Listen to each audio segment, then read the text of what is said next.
विरोधी और आतंकी संगठनों ने भारत माता के मस्तक पर हमला करके कई परिवारों के सिंदूर मिटाए थे, उन्हें भारतीय सेना ने ऑपरेशन सिंदूर के माध्यम से इंसाफ दिलाने का काम किया है।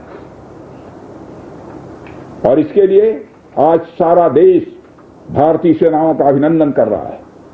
ऑपरेशन सिंदूर सिर्फ एक सैन्य कार्रवाई भर नहीं है, बल्कि भारत की राजनैतिक, सामाजिक और सामरिक इच्छा शक्ति का प्रतीक है। यह ऑपरेशन आतंकवाद के खिलाफ भारत की दृढ़ इच्छा शक्ति का और सैन्य शक्ति की क्षमता और संकल्प शक्ति का भी प्रदर्शन है। हमने दिखाया है, भारत आतंकवाद के खिलाफ जब भी कोई कार्रवाई करेगा तो आतंकवादियों और उनके आकाओं के लिए सरहद पार की जमीन भी सुरक्षित नहीं रहेगी। भारतीय सेनाओं ने ऑपरेशन सिंदूर को पाकिस्तान में मौजूद आतंकी ढांचा ढहाने के उद्देश्य से लॉन्च किया था।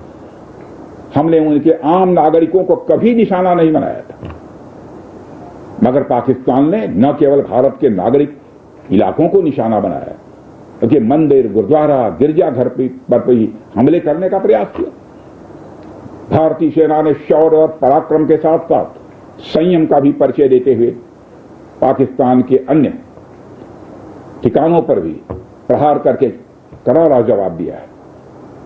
हमने केवल सीमा से सटे सैन्य ठिकानों पर ही नहीं कार्रवाई की, बल्कि भारत की सेनाओं की धमक उस रावलपिंडी तक सुनी गई जहां पाकिस्तानी फौज का हेडक्वार्टर मौजूद है।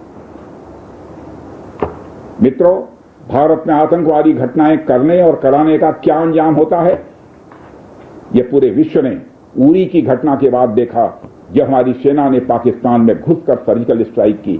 पुलवामा के बाद देखा, जब बालाकोट पर एयर स्ट्राइक की गई, और अब पहलगाम की घटना के बाद दुनिया देख रही है कि जब भारत ने पाकिस्तान के भीतर घुसकर मल्टीपल स्ट्राइक्स की हैं। आतंकवाद के खिलाफ जीरो टॉलरेंस की नीति पर चलते हुए हमारे यशस्वी प्रधानमंत्री श्री नरेंद्र मोदी ने स्पष्ट कर दिया है कि यह नया भारत है जो आतंक के खिलाफ सरहद के इस पार और उस पार दोनों तरफ प्रभावी कार्रवाई करेगा। यह हमारे प्रधानमंत्री जी ने